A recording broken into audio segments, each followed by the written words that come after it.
Welcome back, everybody, to the Cleveland Guardians franchise here in MLB The Show 22. Today we will resume season number 3 here as we enter the month of June. Last episode was the MLB draft, and I think we got a pretty good haul of prospects, including Jesse Lynn and Russell O in the first 2 rounds. We drafted 2 players named Manuel Ramirez, one of whom actually is a pretty good prospect. So we're not playing the best of baseball going into the month of June. We're 37-24. We really have not been playing very well over the past 3 to 4 weeks, and I'm really hoping we can pick it up. There are a couple specific reasons, I think, why the team has been struggling over the last month or so, and it's not going to get any easier because we have a brutal month of June with teams like the Rays, the Dodgers, the Astros twice, and the White Sox. The starting pitching's been very mediocre. Other than Alzolay and Bieber, the other 3 guys have ERAs in the mid to high 4s. And then the shortstop position for us has just been an utter disaster this year. Andres Gimenez and Brian Rocchio both have been really, really bad, and we can't be trotting them out as everyday starters because they're just not playing like it, and we need to make a change at the shortstop position. There are some guys in the farm system like Ryan Bliss, Tommy Madlock, Gabriel Arias, Mason Wynn. I don't think any of them are quite ready yet. Ramon Ramiro is an interesting case. He is the number 1 prospect in baseball right now. I think he is ready, but, I mean, it's not like he plays shortstop, so he could always play second, and we could move a guy like Ketel Marte to short, but I suppose that's not the most ideal scenario. So I did want to explore the trade market. I wanted to look at the trade block, see if there were some enticing players, and then maybe look around the league outside of the trade block. There were 2 very eye-popping names here on the block with Uli Martinez and CJ Abrams. I think they're both going to be very hard to get, particularly Martinez. So I'd rather not go out and make a big splash because I don't think we need to. Luis Ariz is an interesting idea, but he's been struggling this year only with a 700 OPS for the Astros AAA team. So I don't know how we can trot out a guy who has a 700 AAA OPS. The Phillies have a couple interesting options, including J.P. Crawford, who's on the final year of his deal. He hasn't been that much better than the guys we have, though, but, I mean, he is a veteran, and I think he will improve as the year goes on, and the Phillies don't really need him because they have Styles Collard, who's really good. Another option could be Alec Bohm at third base. Obviously, he wouldn't play shortstop. We'd have to do some mixing around. I think Jose Ramirez would probably move over to the middle infield. Bohm is really intriguing because he's having a good season. He's locked up for team control until he's 30, but he's not the starter here. They have Jeimer Candelario above him, so I think an Alec Bohm trade could make a lot of sense. Some other options on teams other than the Phillies include Edmundo Sosa from the St. Louis Cardinals. The problem here is that he's their everyday shortstop. I don't know how willing they would be to trade him, but they could always have a guy like Tommy Edman move over from second base to short, and they could call up Nolan Gorman and play him at second, which ironically is exactly what the Cardinals have done in real life ever since they traded away Edmundo Sosa to the Phillies. I think Dansby Swanson from the Atlanta Braves could also work. The Braves have Swanson at shortstop along with Carlos Correa and Ha-Seong Kim. They don't need all of these guys. Swanson does play pretty much every day, but I don't think the Braves value him that much. He's a decent bat, great defense, and he only has 1 more year of team control. We could also consider Carlos Correa, but I think he's a little bit too hard to get, and the Braves are a little bit too good to be wanting to trade him. So let me know what you thought about some of those trade targets down below in the comments. I was thinking about it a little bit, and I think for now we're not going to do anything. We're going to simulate past this Tampa Bay Rays series, and we'll see what happens. Before that, we've got a trade here. Ian Anderson going to the Rangers in exchange for Nathaniel Lau and Jack Leiter. So, in other words, the Braves completely ripped off the Texas Rangers. I don't know why Texas would do that. But we went 2-2. We split against the Tampa Bay Rays, which is fine. Looking at our shortstops in Game 1, Jimenez goes 0 for 5.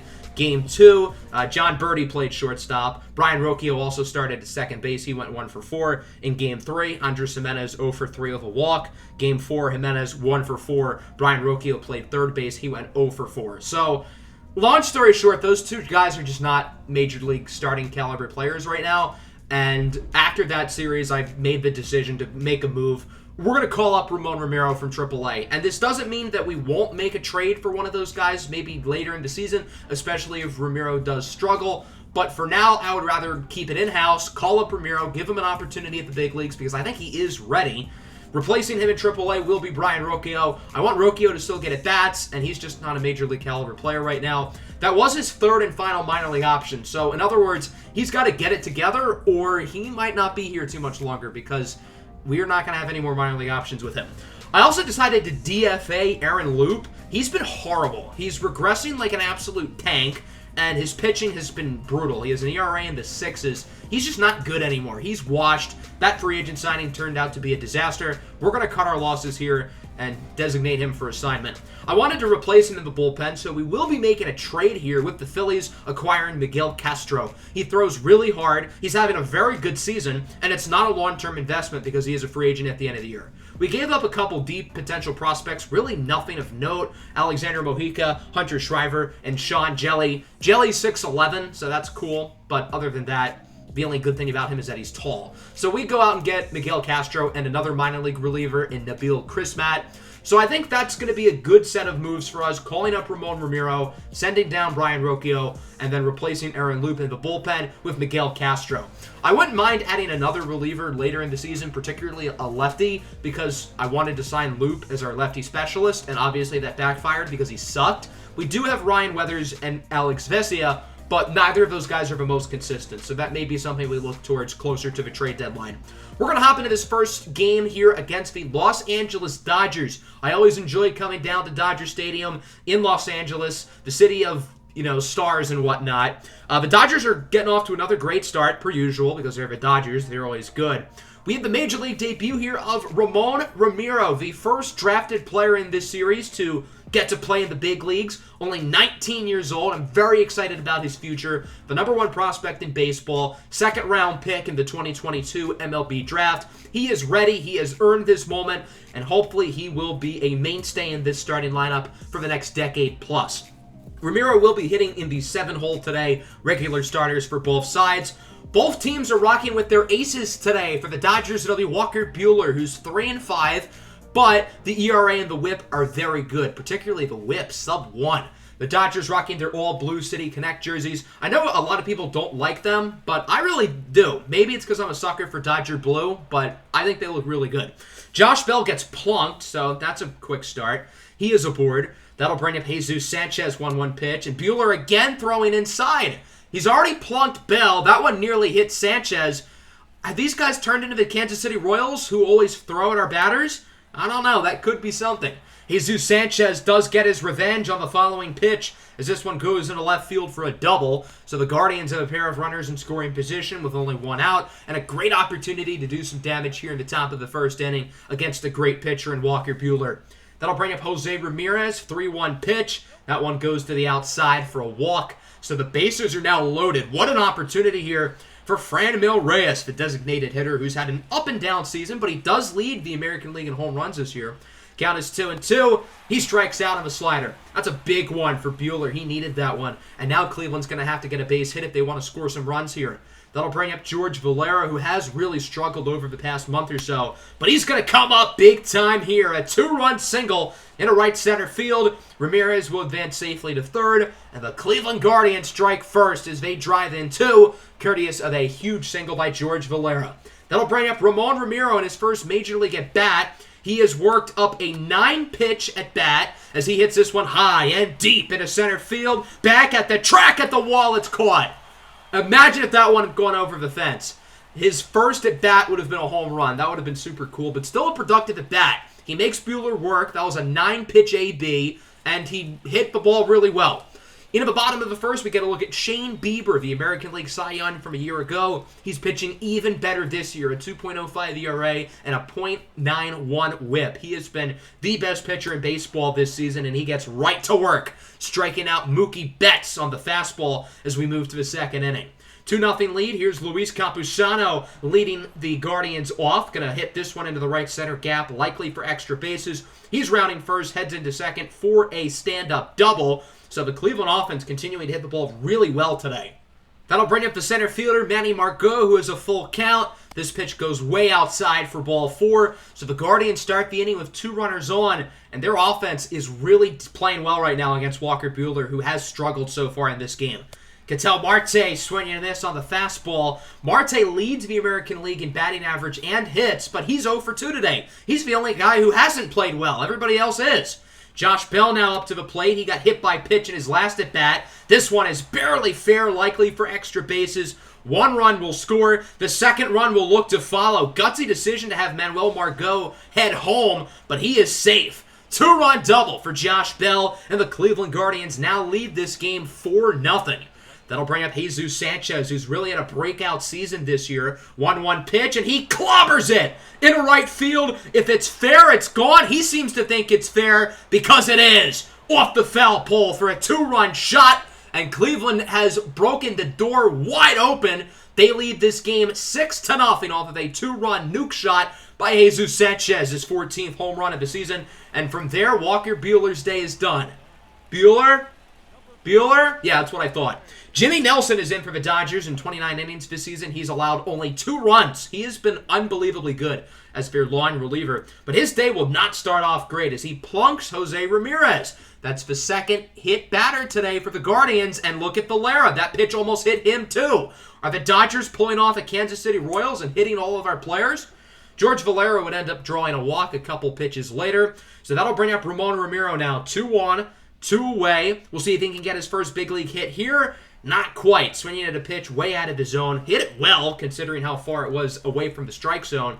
Big inning for the Guardians as they score 4. In the first inning, the 3 players who got out for the Guardians were Ketel Marte, Franmil Reyes, and Ramon Romero. In the second inning, it was those same 3. Everybody else has not been out today, which is kind of crazy. There's Will Smith going down on the low slider. I know we have not talked about Shane Bieber much today because the offense is kind of stolen the show, but Bieber is mowing down the lineup so far. He gets Uli Martinez to go down on the fastball, and we transition into the top of the third. A blowout so far, 6-0, and the Guardians are going to continue to hit. Luis Campusano singles it into center. Campusano is now 2 for 2 on the day. That'll bring up Manuel Margot. This one will go Oppo-Popo into right for a base hit. So outside of Marte, Reyes, and Ramiro, the other 6 players have had 12 plate appearances today, and they've all gotten on in each plate appearance. Now even Ketel Marte gets a base hit. It's an RBI double. Campusano will score, and it's 7-0. This is unbelievable against Walker Buehler and Jimmy Nelson, who have been 2 of the best pitchers in the National League, and the Guardians are absolutely cooking them. That'll bring up Josh Bell, who hits this one high and deep into right field. Back at the track, at the wall, see ya! It's gone! The blowout continues. It's now 10-0 here in just the 3rd inning. Josh Bell with his 14th home run of the season.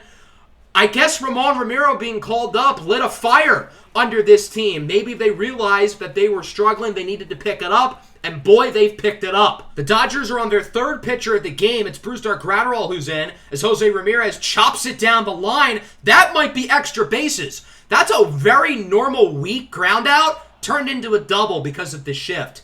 That play is pretty much exactly how this game has gone for the Dodgers. I mean, it has been brutal. That'll bring up Franmil Reyes, who strikes out for a 3rd time today. He has struck out in all 3 innings so far. If Reyes had put the bat to the ball, this lead could be even higher. Into the bottom of the 3rd, Kevin Pillar is up. He's going to pop this one barely in the field of play. Shane Bieber has pitched 3 perfect innings. I know it's a little bit premature, but he has not allowed a single base runner. I mean, this is as one-sided as it gets. The offense has scored 10, whereas Shane Bieber has not allowed a single run. I don't think I've ever seen something more one-sided, and it's the Dodgers of all teams who are allowing this. Ramon Romero strikes out. He is 0 for 3. He hasn't been all that spectacular today, but the rest of the team has. Freddie Freeman here in the bottom of the 4th flies it out to center, caught by Manuel Margot. That's 4 perfect innings for Shane Bieber. Again, I know it's early, but Shane Bieber's doing some things tonight. Let's go into the 5th inning now, see if the Guardians can look to extend the lead. 2 runners on, 2 away here for Franmil Reyes, and he strikes out again. 0 for 4, 4 strikeouts. Not a particularly great performance so far for Franmil. We're going to go into the bottom of the 5th, see if Shane Bieber can keep a perfect game alive. Uli Martinez is up with 1 away. He goes down looking on the slider. A great strikeout by Shane Bieber, who has been striking out batters left and right. The Dodgers have really had trouble putting it in play. There you go. Case in point. Brian Anderson goes down on the slider. Through 5 innings, Shane Bieber is at exactly 69 pitches. Nice. He has not allowed a single base runner so far and is 4 innings away from history. Shane Green comes into the game here in the 6th inning. Brusdar Graterol did a great job for the Dodgers. 3 scoreless innings as Ramiro pops this one into left field. Hit it pretty well, but it is caught. And Ramon Romero is now 0 for 4 in his big league debut today. Bottom of his sixth now, Jorbit Vivas is up for the Dodgers, and he goes down looking on the fastball. Another strikeout for Bieber. All aboard the Shane train because it is firing on all cylinders. Rai Casanova goes down on the slider. Another strikeout for Bieber. He's looking to make it 3 in a row. Not quite, but he will get Kevin Pillar to fly out to center, caught by Manuel Margot. Bieber fever is real right now in Los Angeles. Shane Bieber has pitched 6 perfect innings.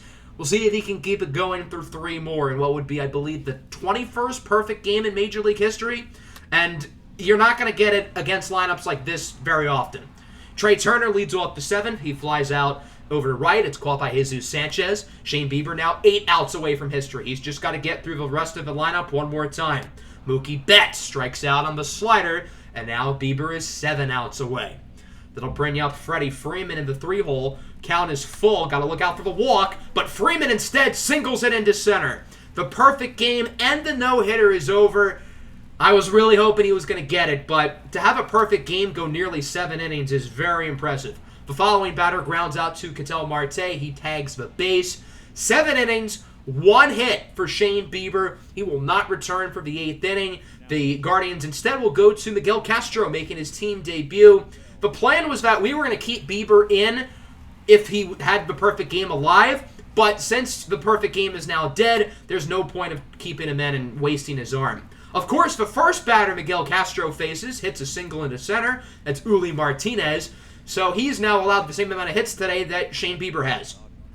That'll bring up Brian Anderson down to the plate. 1-2 pitch. He goes down on the slider. Miguel Castro's first strikeout as a Guardian. And then Rai Casanova's up. He's going to pop this one up to second. Ramon Ramiro under it. He should be able to make the play. Has a little trouble with it, but he does get it.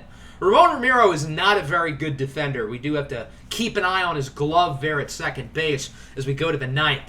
Reyes Maranta is in for the Dodgers, 3.86 ERA. It's worth noting that Cleveland has not scored since the 3rd inning. The offense was great for the start of the game, and ever since then they've been quiet. Ramon Ramiro strikes out on his final at-bat of the game. 0 for 5 in Ramiro's big league debut, but you can't really get too upset because the team has played so well.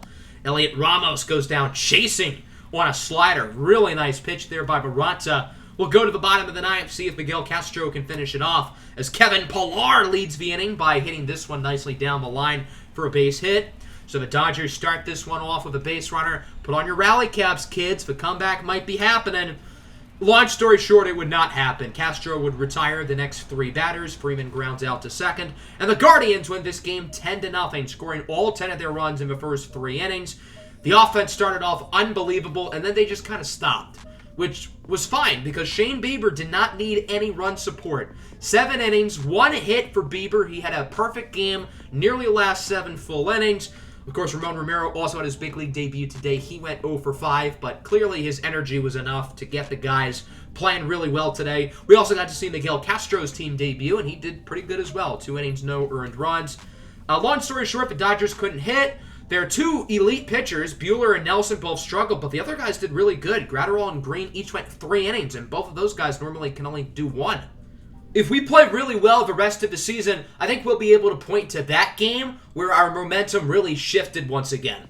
We're going to simulate these next 8 games, all on the West Coast. 2 against the Dodgers, 3 against the Astros, 3 against the Rangers.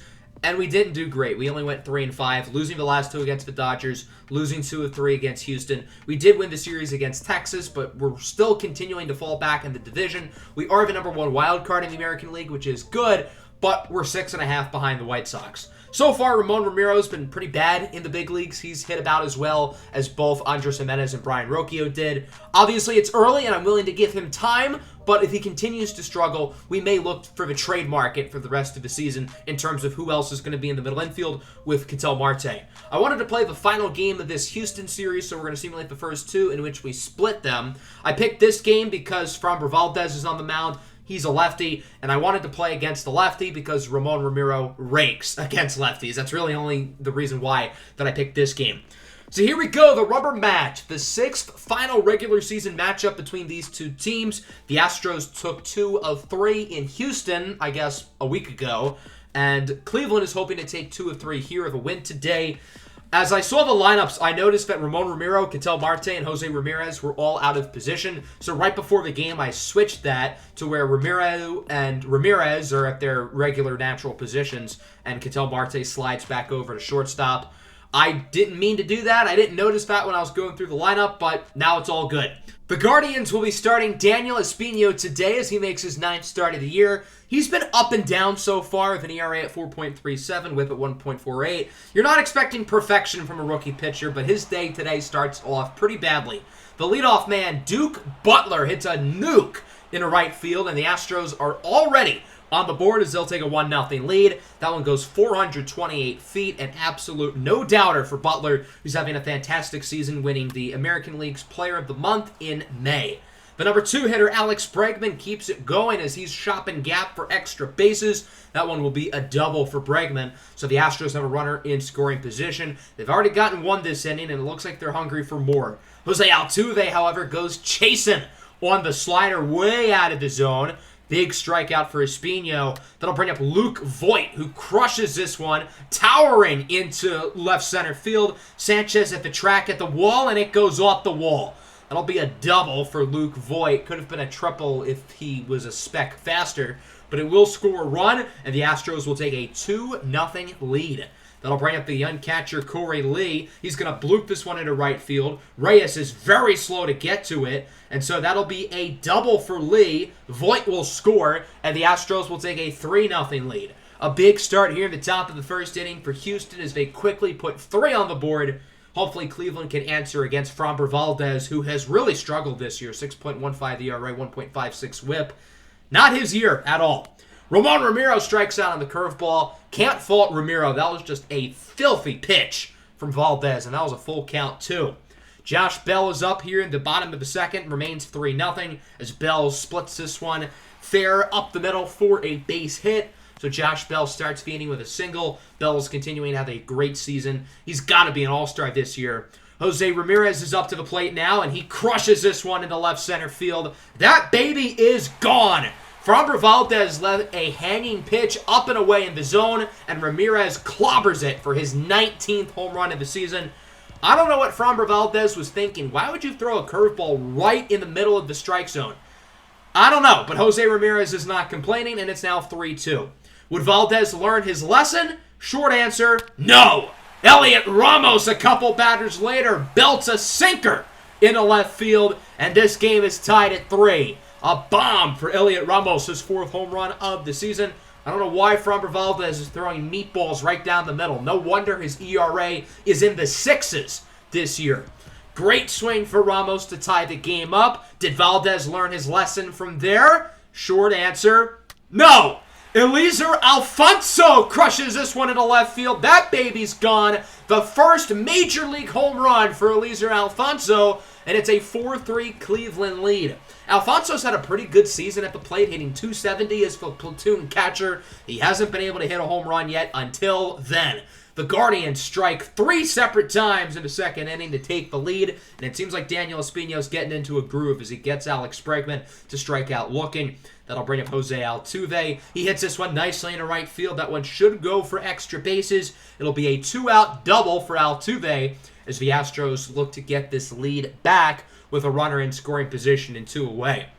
That'll bring up the number 5 hitter, Luke Voit, who scored and had an RBI in his last at-bat, and he will strike out. Another good inning for Daniel Espino. A rocky start, but ever since the top of the first inning, it feels like Cleveland has gained some momentum. Bottom of the third, Ramon Romero draws a walk. That's a pretty easy pitch to lay off, but you got to credit Ramon Romero's plate discipline. He has a great eye for the plate at just 19 years old, and it's not going to matter because Josh Bell grounds into an inning-ending double play. Score remains 4-3. Cleveland leads. Good inning for Framber Valdez, and we move into the 4th. Corey Lee up to bat first. He drove in a run in his first at-bat, and he will get another base hit here, singling into right field. So Lee starts the inning with a base hit, and the Astros open this one up with a nice single. That'll bring up Tyler Whitaker. He goes down chasing on the high changeup. That's a weird placement for a changeup, but I guess it'll do. But unfortunately, the following batter, Ramon Laureano, is going to hit a nuke shot into left field for a 2-run blast, and the Astros are back up ahead. Laureano with his 5th home run of the season, and it's now 5-4. That'll bring up Jalen Miller, who grounds it to short. Marte completely bobbles it, and that'll be an error as this inning continues to get worse for Cleveland. For those of you who were here during the Baltimore Orioles franchise on MLB The Show 21, you should recognize the name Jalen Miller. He was our second baseman for quite a few seasons coming out of the Rule 5 draft. Here's Duke Butler, who led the game off of a home run, hits a double into right field. Jalen Miller advances to third. Espino's gotten, quite frankly, rocked in this inning, and from there, he will be taken out of the game and replaced by Nick Sandlin, who quietly is having a phenomenal season, 1.73 ERA. We haven't talked about him a lot, but he's been great, although he wasn't great on that pitch. Yordan Alvarez singles into left. That'll score both runners. Miller and Butler are both safe. And the Astros with a 4 spot here in the top of the 4th inning. They lead 7-4. Both of those earned runs would go against Daniel Espino, so he finishes his day with 7 earned. Franmil Reyes draws a walk, his 2nd time on base today. That'll bring up Elliot Ramos, who homered in his last at-bat. He draws a walk as well. Valdez's control appears to be a little bit out of sorts here, as that'll bring up Eliezer Alfonso, who also homered in his last at-bat. Bloops this one into shallow right. It should end the inning. But not so fast. Jose Ramirez misplays it, and that'll go for a single. Reyes should have kept hustling. He should have gone home. But now the bases are loaded for Jesus Sanchez, and he will draw a walk. So I guess Reyes not hustling proves not to really matter. That will score a run, and it's now 7-5. Now the rookie, Ramon Romero, has a bases-loaded opportunity. Count is full, 2 away, and he's going to rip this one to short. Hit well, despite being out of the zone. He should have let that pitch go, but for being a low sinker, good contact. Not going to matter, though, as he grounds out. And the Guardians lead the bases loaded, but they do score a 1, and they have this game within 2.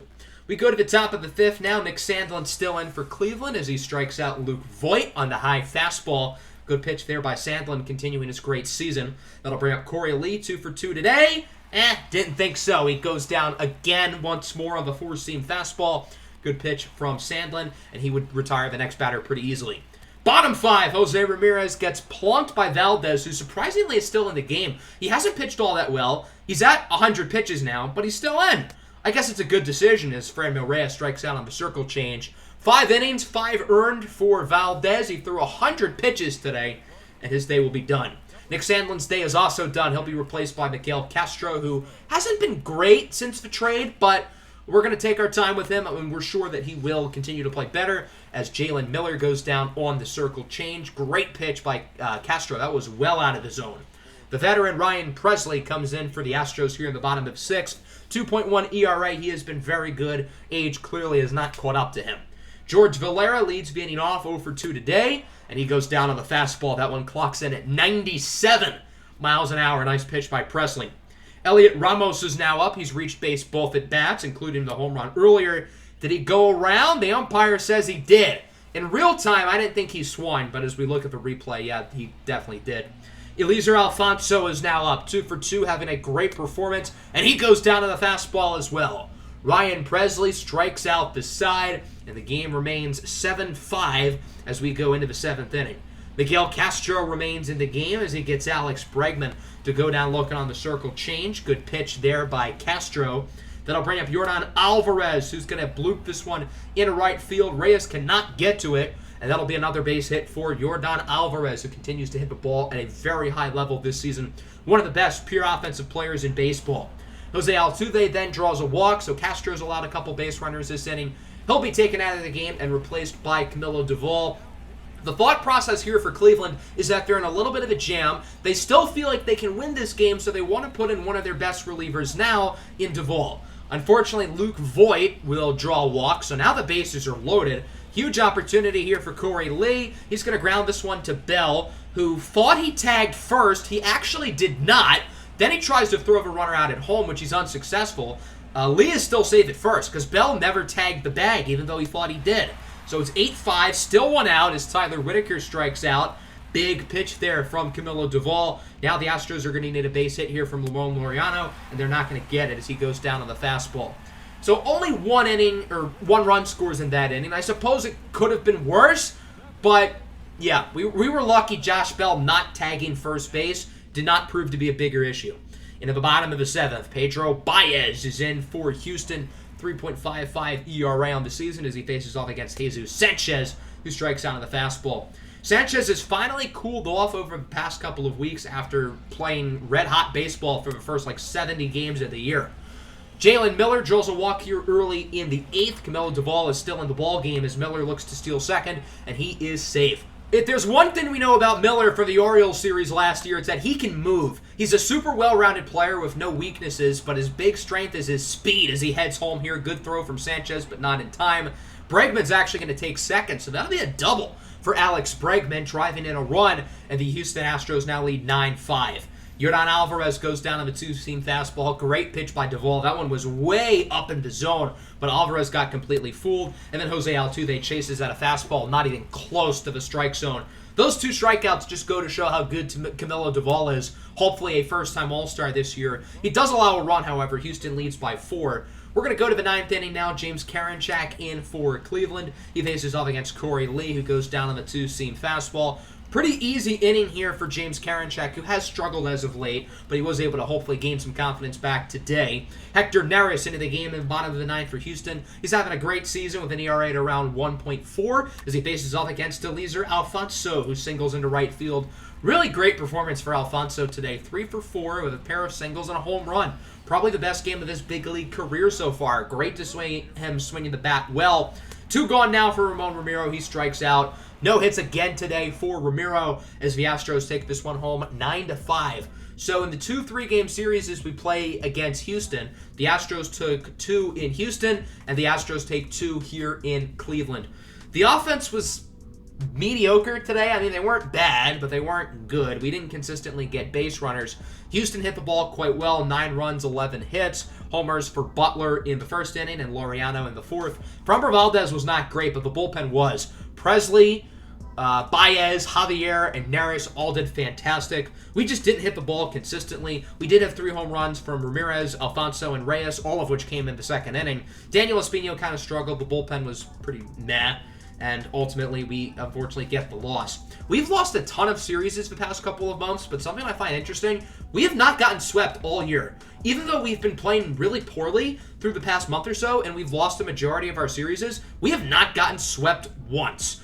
I simulated the series against the Oakland A's. We took 2 of 3, including a 1-hit performance from Tristan McKenzie. Even though as a team we are continuing to struggle in the month of June, McKenzie's actually playing a lot better, which is good to see.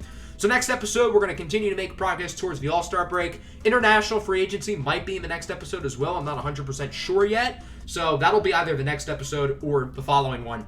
Make sure to hit the like button and subscribe to the channel if you are new. Peace out.